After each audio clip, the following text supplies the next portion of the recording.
ایسی ہونی چاہیے کہ جس کے اندر رسول اللہ کو مستثنا کیا گیا ہو کہ ساری امت کی وراثت تو چلے گی قرآن کے اس قانون کے مطابق، لیکن پیغمبر کی وراثت نہیں ہوگی، اس کی نہیں چلے گی۔ تو لہٰذا قرآن کریم کے خلاف ہے یہ چیز کہ رسول اللہ کی وراثت نہیں تھی، اور قرآن نے ان کو یہاں سے خارج نہیں کیا۔ اب حضرت ابو بکر رضی اللہ عنہ نے حضرت فاطمہ کے کلیم کو رد کرنے کے لیے جو روایت پیش کی، بخاری میں بھی ہے، مسلم میں بھی ہے، دوسری تمام شیعہ کتابوں میں بھی ہے اور سنی کتابوں میں بھی، اس کے اندر 3 پوائنٹ ہیں۔ ابھی دونوں علماء نے، دونوں اسکالرز نے وہ حدیث پیش کی ہے، میں اس کی تفصیل میں نہیں جاؤں گا، وقت کم ہے۔ اس کے 3 اجزاء ہیں۔ پہلا جز یہ ہے کہ انبیاء کسی کے وارث نہیں ہوتے، یعنی وہ اپنے والدین کی وراثت نہیں لیتے۔ دوسرا پوائنٹ یہ ہے کہ انبیاء کی وراثت نہیں ہوتی، ان کا کوئی رشتہ دار اور ان کے کوئی قریبی جو ہیں عزیز، وہ ان کی وراثت نہیں لے سکتے۔ اور تیسرا پوائنٹ یہ ہے کہ جو کچھ انبیاء چھوڑتے ہیں وہ صدقہ ہے۔ اب یہاں سوال یہ ہے کہ انبیاء کی وراثت نہیں ہوتی، تو رسول اکرم صلی اللہ علیہ وآلہ وسلم نے اپنے والد گرامی حضرت عبداللہ بن عبد المطلب کی وراثت لی ہے۔ اس میں 3 چیزیں تھیں۔ ایک وہ ان کا مقام تھا جو ان کا آبائی مقام تھا، دوسرا ام ایمن جو لونڈی تھی، اور تیسری چیز جو ہے وہ تلواریں اور اونٹنی تھی۔ بعض کہتے ہیں ایک سے زیادہ اونٹ تھے، بعض کہتے ہیں ایک تھے، چلو ایک ہی صحیح، ہم ایک ہی پر اکتفا کرتے ہیں۔ تو یہ وراثت تھی رسول اللہ کے والد کی۔ رسول اللہ نے یہ وراثت اپنے والد سے لے لی، تو یہ کیسے وہ کہہ سکتے ہیں کہ انبیاء وراثت نہیں لیتے؟ آپ بچپن میں وراثت لے چکے، اور نبوت ملنے کے بعد آپ نے کہا ہم کسی کے وارث نہیں ہوتے۔ یہ دونوں باتیں ایک دوسرے کے متضاد ہیں، یہ قول اور یہ عمل، یہ دونوں ایک دوسرے کے خلاف ہیں۔ تو رسول اللہ نے اپنے والد کی وراثت لی ہے، لہٰذا یہ بات درست نہیں کہ انبیاء کسی کے وارث نہیں ہوتے۔ دوسری چیز ہے کہ انبیاء کی اولاد جو ہے اس کی کوئی وارث نہیں ہوتی، وہ وارث نہیں ہوتی، تو وہ وارث سلیمان و داؤد۔ اور حضرت زکریا علیہ السلام نے جو کہا کہ انی خفت الموالی من ورائی، یہ علماء کے لیے یہ لفظ جو ہے یہ قابل غور ہے، اہل علم کے لیے، کہ حضرت زکریا یہ کہہ رہے ہیں کہ انی خفت الموالی، میں موالی سے ڈرتا ہوں، مجھے ڈر ہے، اس لیے میں تجھ سے مانگ رہا ہوں کہ مجھے ایک وارث چاہیے۔ اب یہاں جو سکالر یہ فرماتے ہیں کہ یہ وراثت علم کی وراثت تھی، نبوت کی وراثت تھی، تو خفت الموالی کو آپ کہاں لے کے جائیں گے؟ کیا حضرت زکریا کو اپنے موالی سے یہ ڈر تھا کہ وہ میرا علم چھین لیں گے، میری نبوت چھین لیں گے؟ انہیں ڈر اس چیز کا تھا کہ جو میری پراپرٹی ہے اور جو میری جائیداد ہے، میرے بعد میرے موالی اس پہ قابض ہو جائیں گے، اور اس لیے انہوں نے یرثنی و یرث من آل یعقوب یہ انہوں نے مانگا۔ اور اسی چیز کو حضرت فاطمہ نے حضرت ابو بکر کے سامنے یہ پیش، وہ صحیح معنوں میں موالی تھے، ہماری پنجابی زبان میں موالی کہتے ہیں، موالی لو۔ مفتی صاحب ذرا سے اگر خلاصہ کر سکے۔ جی بالکل خلاصہ کر، پچھلی ساری کتاب تو گزارش یہ ہے کہ یہ ہے قرآن، اور یہ کہہ رہے ہیں ڈاکٹر علی کے وقت نہیں ہے تو میں اس کو مختصر کرتا ہوں، صرف تاریخی لحاظ سے ایک چیز پیش کر کے، کہ حضرت ابو بکر اور حضرت عمر کے دور میں گورنمنٹ کے قبضے میں رہا فدق۔ حضرت عثمان نے سارا مروان کو بخش دیا۔ اگر مسلمانوں کی پراپرٹی تھی تو تیسرے خلیفہ کو یہ حق کس طرح تھا کہ وہ مروان بن الحکم کو سارا دے دے؟ پھر حضرت عثمان کے بعد امیر شام معاویہ بن ابی سفیان کا دور آیا، انہوں نے حضرت عثمان کے بیٹے اور حضرت مروان کو اور اپنے بیٹے کو، ان 3 کے درمیان فدق کو تقسیم کیا جناب معاویہ بن ابی سفیان نے۔ عمر بن عبدالعزیز آئے، انہوں نے اور پھر مروان نے یہ جائیداد وراثت کے طور پر اس کی اولاد کو پہنچی، عبدالعزیز بن مروان کو، اور اس کے ذریعے سے حضرت عمر بن عبدالعزیز تک پہنچی۔ عمر بن عبد العزیز نے سارا فدق جو ہے وہ اولاد فاطمہ کو واپس کیا، یہ کہہ کر کے کہ یہ ان کا حق ہے، ان کے ساتھ زیادتی ہوئی ہے۔ اب سوال یہ ہے کہ فیصلہ حضرت ابو بکر کا درست تھا، فیصلہ حضرت عثمان کا درست تھا، فیصلہ عمر بن عبد العزیز کا درست تھا، اور اس کے بعد کی تاریخ انہوں نے بتا دی، یہ مامون الرشید تک پہنچتا ہے، اور مامون کے بعد پھر حکومت کے قبضے میں آیا، اور پھر آج تک بنو فاطمہ کو وہ واپس نہیں مل سکا۔ تو یہاں میرا پوائنٹ یہ ہے کہ یہ جو حدیث پیش کی جاتی ہے یہ قرآن کے خلاف ہے۔ اہل سنت کے محدثین کے اصول کے مطابق قرآن پر پیش کرو، درایت پر پیش کرو، اگر اس لحاظ سے روایت ٹھیک ہے تو قبول کی جائے گی، ورنہ اس کو رد کیا جائے گا۔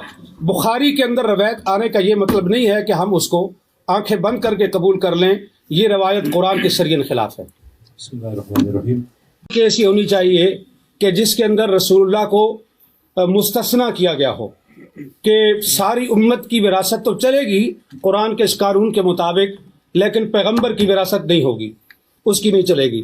تو لہٰذا قرآن کریم کے خلاف ہے یہ چیز کہ رسول اللہ کی وراثت نہیں تھی، اور قرآن نے ان کو یہاں سے خارج نہیں کیا۔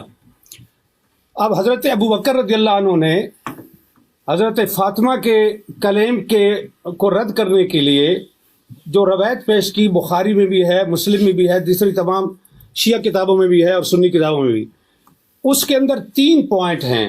ابھی دونوں علماء نے، دونوں اسکالرز نے وہ حدیث پیش کی ہے، میں اس کی تفصیل میں نہیں جاؤں گا، وقت کم ہے۔ اس کے 3 اجزاء ہیں۔ پہلا جز یہ ہے کہ انبیاء کسی کے وارث نہیں ہوتے، یعنی وہ اپنے والدین کی وراثت نہیں لیتے۔ دوسرا پوائنٹ یہ ہے کہ انبیاء کی وراثت نہیں ہوتی، ان کا کوئی رشتہ دار اور ان کے کوئی قریبی جو ہیں عزیز، وہ ان کی وراثت نہیں لے سکتے۔ اور تیسرا پوائنٹ یہ ہے کہ جو کچھ انبیاء چھوڑتے ہیں وہ صدقہ ہے۔ اب یہاں سوال یہ ہے کہ انبیاء کی وراثت نہیں ہوتی، تو رسول اکرم صلی اللہ علیہ وآلہ وسلم نے اپنے والد گرامی حضرت عبداللہ بن عبد المطلب کی وراثت لی ہے۔ اس میں 3 چیزیں تھیں۔ ایک وہ ان کا مقام تھا جو ان کا آبائی مقام تھا، دوسرا ام ایمن جو لونڈی تھی، اور تیسری چیز جو ہے وہ تلواریں اور اونٹنی تھی۔ بعض کہتے ہیں ایک سے زیادہ اونٹ تھے، بعض کہتے ہیں ایک تھے، چلو ایک ہی صحیح، ہم ایک ہی پر اتفاق کرتے ہیں۔ تو یہ وراثت تھی رسول اللہ کے والد کی۔ رسول اللہ نے یہ وراثت اپنے والد سے لے لی، تو یہ کیسے وہ کہہ سکتے ہیں کہ انبیاء وراثت نہیں لیتے؟ آپ بچپن میں وراثت لے چکے، اور نبوت ملنے کے بعد آپ نے کہا ہم کسی کے وارث نہیں ہوتے۔ یہ دونوں باتیں ایک دوسرے کے متضاد ہیں، یہ قول اور یہ عمل، یہ دونوں ایک دوسرے کے خلاف ہیں۔ تو رسول اللہ نے اپنے والد کی وراثت لی ہے، لہٰذا یہ بات درست نہیں کہ انبیاء کسی کے وارث نہیں ہوتے۔ دوسری چیز ہے کہ انبیاء کی اولاد جو ہے اس کی کوئی وارث نہیں ہوتی، وہ وارث نہیں ہوتی، تو وہ وارث سلیمان و داود۔ اور حضرت زکریا علیہ السلام نے جو کہا کہ انی خفت الموالی من ورائی، یہ علماء کے لیے یہ لفظ جو ہے یہ قابل غور ہے، اہل علم کے لیے، کہ حضرت زکریا یہ کہہ رہے ہیں کہ انی خفت الموالی، میں موالی سے ڈرتا ہوں، مجھے ڈر ہے، اس لیے میں تجھ سے مانگ رہا ہوں کہ مجھے ایک وارث چاہیے۔ اب یہاں جو سکالر یہ فرماتے ہیں کہ یہ وراثت علم کی وراثت تھی، نبوت کی وراثت تھی، تو خفت الموالی کو آپ کہاں لے کے جائیں گے؟ کیا حضرت زکریا کو اپنے موالی سے یہ ڈر تھا کہ وہ میرا علم چھین لیں گے، میری نبوت چھین لیں گے؟ انہیں ڈر اس چیز کا تھا کہ جو میری پراپرٹی ہے اور جو میری جائیداد ہے، میرے بعد میرے موالی اس پہ قابض ہو جائیں گے، اور اسی لیے انہوں نے یرثنی و یرث من آل یعقوب یہ انہوں نے مانگا۔ اور اسی چیز کو حضرت فاطمہ نے حضرت ابو بکر کے سامنے یہ پیش، وہ صحیح معنوں میں موالی تھے، ہماری پنجابی زبان میں موالی کہتے ہیں، موالی لوگ۔ مفتی صاحب ذرا سے اگر خلاصہ کر سکے۔ جی بالکل خلاصہ کر۔ پچھلی ساری کتاب تو گزارش یہ ہے کہ یہ ہے قرآن، اور یہ کہہ رہے ہیں ڈاکٹر علی کے وقت نہیں ہے تو میں اس کو مختصر کرتا ہوں، صرف تاریخی لحاظ سے ایک چیز پیش کر کے کہ حضرت ابو بکر اور حضرت عمر کے دور میں گورنمنٹ کے قبضے میں رہا فدق. حضرت عثمان نے سارا مروان کو بخش دیا. اگر مسلمانوں کی پراپرٹی تھی تو تیسرے خلیفہ کو یہ حق کس طرح تھا کہ وہ مروان بن الحکم کو سارا دے دے؟ پھر حضرت عثمان کے بعد امیر شام معاویہ بن ابی سفیان کا دور آیا. انہوں نے حضرت عثمان کے بیٹے اور حضرت مروان کو اور اپنے بیٹے کو، ان تین کے درمیان فدق کو تقسیم کیا. جناب معاویہ بن ابی سفیان نے، عمر بن عبدالعزیز آئے، انہوں نے اور پھر مروان نے یہ جائیداد وراثت کے طور پر اس کی اولاد کو پہنچی، عبدالعزیز بن مروان کو، اور اس کے ذریعے سے حضرت عمر بن عبدالعزیز تک پہنچی.